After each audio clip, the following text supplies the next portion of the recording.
There were an event that happened today. Obviously, I'm embarrassed. Someone that is extremely, extremely private, and to have one of your most intimate details, the audio heard for the entire world to hear. I'm embarrassed for a number of reasons.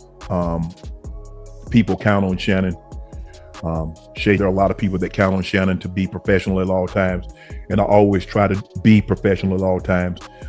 Even when I'm behind closed doors, I still try to remain a level of professional, although I'm in the privacy of my own home. And I'm very disappointed in myself, not for the act. I think there are millions and billions of people of consenting age that engage in activities.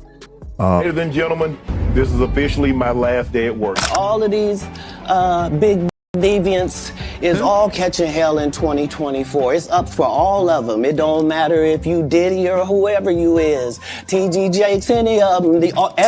All lies will be exposed. That's all. I sure hope I have Club Shay Shay after this air. It's gonna be in a dimension it's never. When Cat dropped, right, it's like all of a sudden he gay now. That called me trying to do an interview.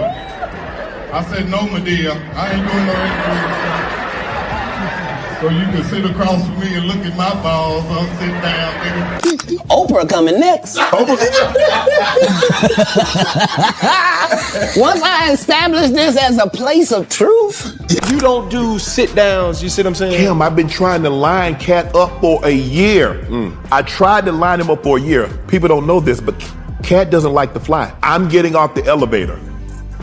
As I'm getting off the elevator, a lady's getting on. Right. She said, hello. I said, hey, how you doing? I'm Shannon Sharpe. She tells me her name. She's like, I've never seen you here before. I said, yeah, my attorney's here, Marvin. She said, oh, I love Marvin. I love Allison, who's his daughter. She said, oh, I said, I've never seen you here. I said, I've been coming here 3-4 years. I've never seen you. She said, oh man, I'm sorry. I'm just not meeting you. She said, today is my last day. I said, what? She said, yeah, today is my last day. I said, you got a new job? She said, the same Steve that went to go watch Mark Curry do his whole sitcom and then stole everything Mark Curry had. Now Steve got a sitcom where he the principal and he wear a suit and then he gets this high top fade, making all black men think he got the best lineup in the business, and it's a man unit. Then you ask it, why you not a movie star? I didn't want to be a movie star. This the same bro that hated on Bernie with this same thing. I didn't want to be a movie star. No, you couldn't be a movie star. There are 30,000 new scripts in Hollywood every year. Not one of them asks for a country bumpkin black dude that can't talk good, baby, and look like Mr. Potato Head. There ain't none. You would have to have rain. I said, is there anything that you don't want to talk about? I always ask the guests that. Sometimes they say, well, I would appreciate if we not talk about this. Right. Cool, no problem. Because I believe you can tell your story without saying something negative. But yes, I believe a person that's been in a business, that's been doing something 10, 15, 20, 30 years are more than one salacious story. Right. That's what I believe. So if they say they want to stay away from it, but if they want to tell something, who am I to say, nah, don't do, you can't tell that. It turned into narcissism. Can be brilliant without being a though, right? Hell yeah! 1000%. Okay. Absolutely. But just because I'm both. I'm gifted and autistic. Yes, but Amanda, sometimes, just because you have a special gift, that doesn't mean that, you have a spectrum or you have just because you see things differently, it doesn't mean that you're on the spectrum or you... This isn't related to simply how I see things. This is related to how my brain functions. Yes. But just because your brain functions differently from, say, mine. Yes. Daniel says to me, because Cookie from the show Empire, I was offered that role. Now Taraji tore it up, baby. Listen here. However, I was offered that. Then Felita called me back and say, baby girl, they said you too difficult to work with. But you hear on the audio that a man told David Talbot I was difficult to work with. Do you see how that cost? my family, Yes. and with no accountability. People heard about it, but when Cat came on and did what he did, now you had no choice. Advertisers, sponsors had to take Club Shay Shay serious. Right. People that did, he just this, he's a he talked with a lisp. With that that talked with a lisp has the #1 podcast on YouTube. Not sports podcast, Cam. In 15 years in Hollywood, no one in Hollywood has a memory of going to a sold-out Kevin Hart show, there being a line for him ever getting a standing ovation at any comedy club.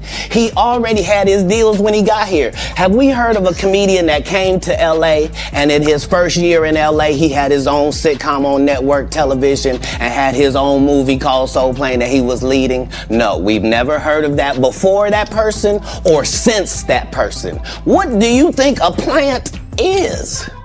Maybe people don't understand the definitions of these words. Who called a conference because she was talking about Aboriginal art.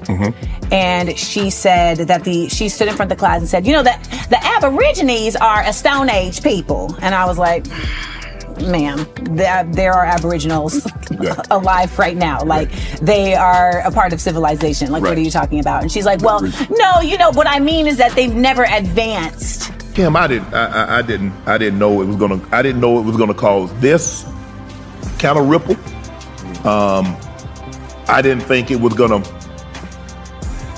move me in the direction. I'm glad it did. And some of the comedians had taken shots at other comedians, but nothing like this. And you'll never have a hater that's doing better than you. Always know that. Don't get off the wall to dress some any ass boy who ain't got going for himself. Now you done stopped your climb. The same Steve that went to go watch Mark Curry do his whole sitcom and then stole everything Mark Curry had. Now Steve got a sitcom where he the principal and he wear a suit. Cat Williams a real bro. I came home, I ain't have nothing, bro. Cat Williams called me to his show, gave me front row seats, bro, called me to his show. And when I was leaving the show, I thought he threw me some in the car because it was wrapped up in a towel. He stopped stand-up because he got in a comedy battle called the Championship of Stand-Up Comedy with one Cat Williams in Detroit in front of 10,000 people and lost because Cat Williams said he was actually bald and that was a wig. And I went in and that's why he couldn't do stand-up anymore. I'm gonna talk about a subject. I don't want to bring you down. I just want to talk to you about it. I just want to talk to you about haters for a second. Because we all got them. Everybody got haters. I got more hate. I didn't even know I had these many haters. Till I go on the internet, there they are. They just waiting on me. They don't even know me. They don't know you. They just be saying stuff. You don't even know where it come from. To be honest with you, frankly, I didn't know nothing about this concept. When the promoter told me about it in October, I shot it down. Because that ain't how I've ever promoted the show. You know, I've always been on tour with some real monsters, man. I toured with the Kings. You know, I've been on stage with Sid, DL, and Bernie, man, at the same time. It's always been a camaraderie. Right. You know what I mean? We're going out here to give the people the best show we can give them. And that's the way we've always promoted comedy shows. Now, you know, to turn this into some type of little beef, that ain't got nothing to do with me. That ain't how I do. Now, you know, I done heard all of the YouTubes and I done heard all the interviews and all like that. But that ain't got nothing to do with me. Hold on, Tommy. So you a comedian, you a radio host. Yes. And now you got a game show? I'm finna go on Shannon Sharpe's show and accuse you of stealing my whole damn career. They've been online and they've watched us destroy one another. They watching the highest rated podcast go out with 51 million views because one person sat up there and told lie after lie after lie, and all the people he was talking about was black celebrities. I didn't want to be a movie star. No, you couldn't be a movie star. There are 30,000 new scripts in Hollywood every year. Not one of them asks for a country bumpkin black dude that can't talk good, old baby, and look like Mr. Potato. So what I've done for all of us is I've come up with key phrases that lets you know you're in the company of a hater. Because they say it, and sometimes you miss it. No, really. See,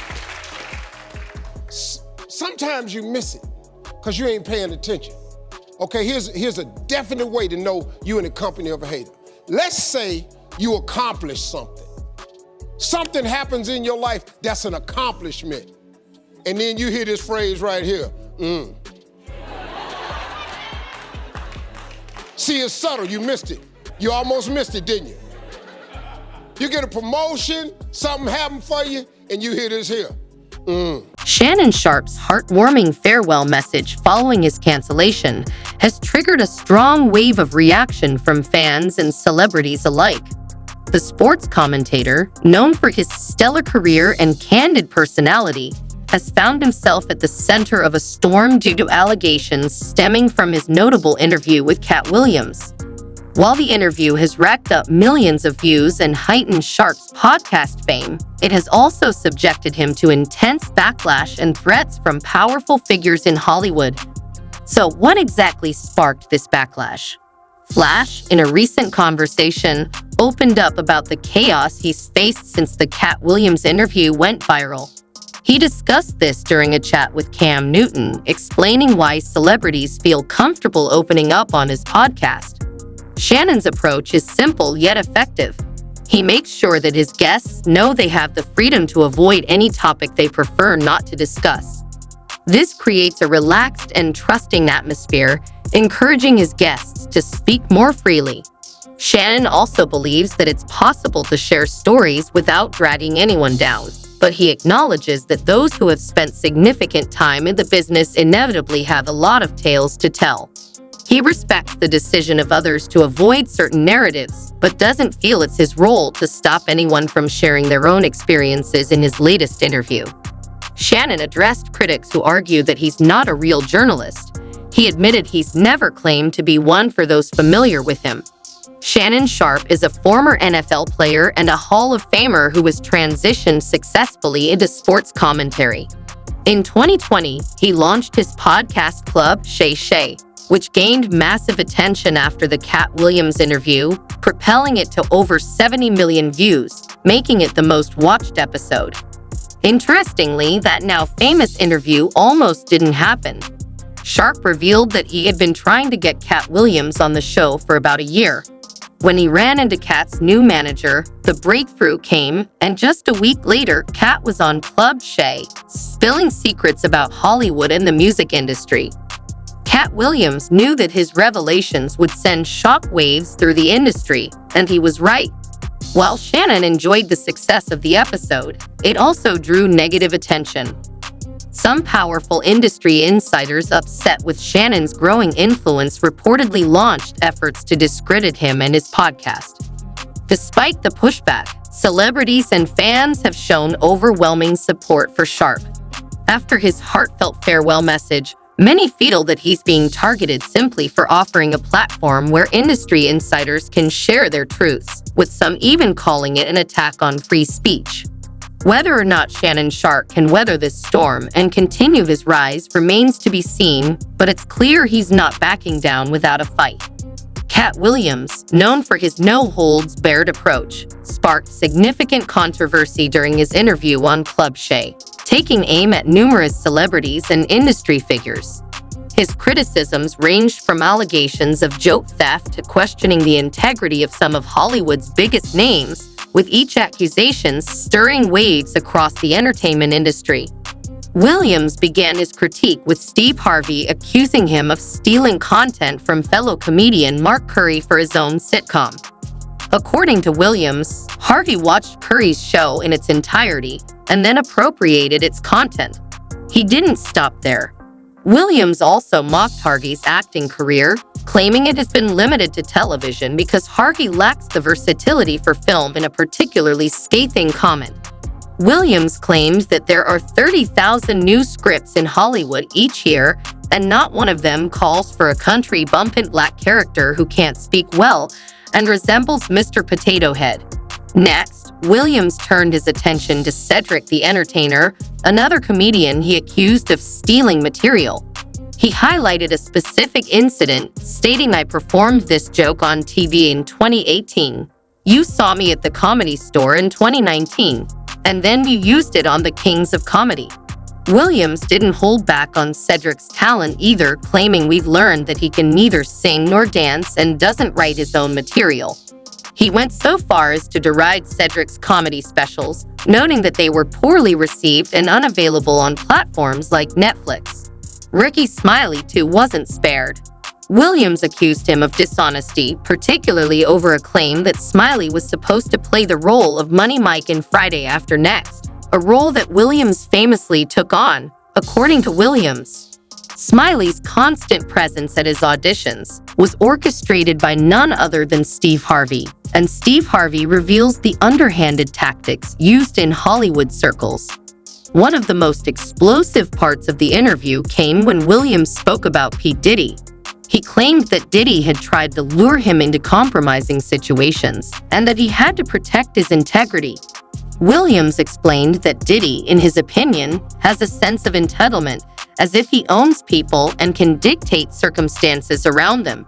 This accusation fueled long-standing rumors surrounding Diddy's behavior within the industry.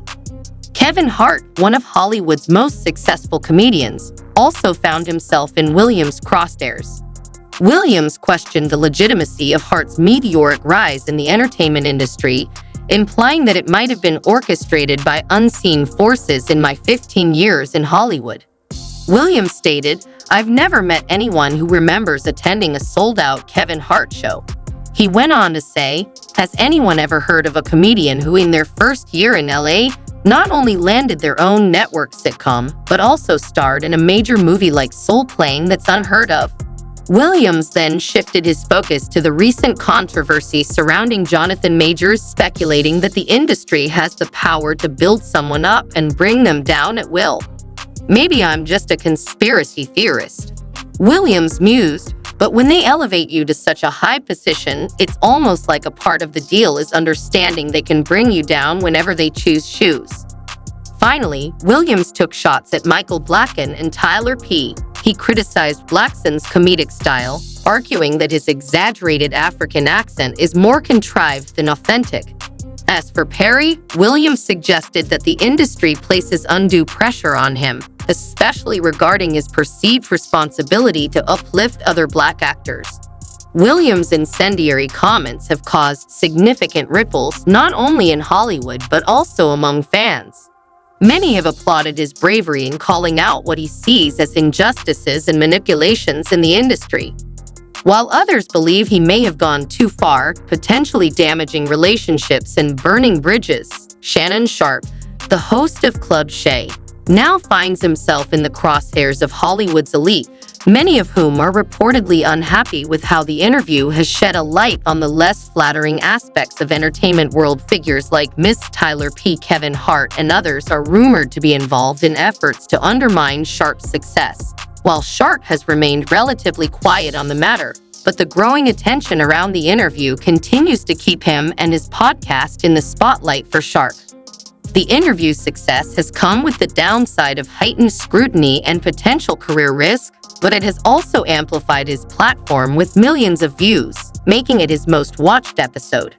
How this plays out for both Sharpe and the celebrities involved remains to be seen, but one thing is clear: Williams' comments have ignited a fire that won't be easily extinguished. It seems that the tension between Shannon Sharpe and various industry figures, particularly in the comedic world, is only continuing to escalate after Cat Williams' explosive interview on Club Shay, where he made waves with claims against multiple celebrities, including Steve Harvey and Kevin Hart. Comedians like Mike E. Peace and Eddie Griffin have also taken jabs at Sharpe, mocking the supposed gay-themed humor in his podcast. Griffin, during one of his sets, even renamed Sharpe's podcast Club Gay, delivering his punchline with exaggerated gestures that had the audience laughing, though.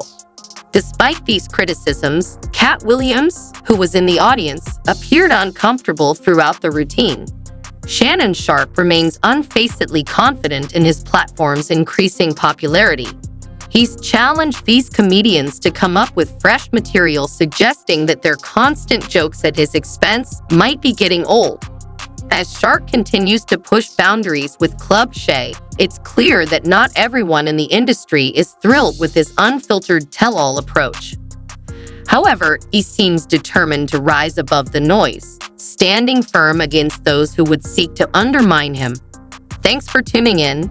If you enjoyed this video, don't forget to give it a thumbs up and hit that subscribe button for more celebrity news and updates. I love you guys, and I'll see you in the next video.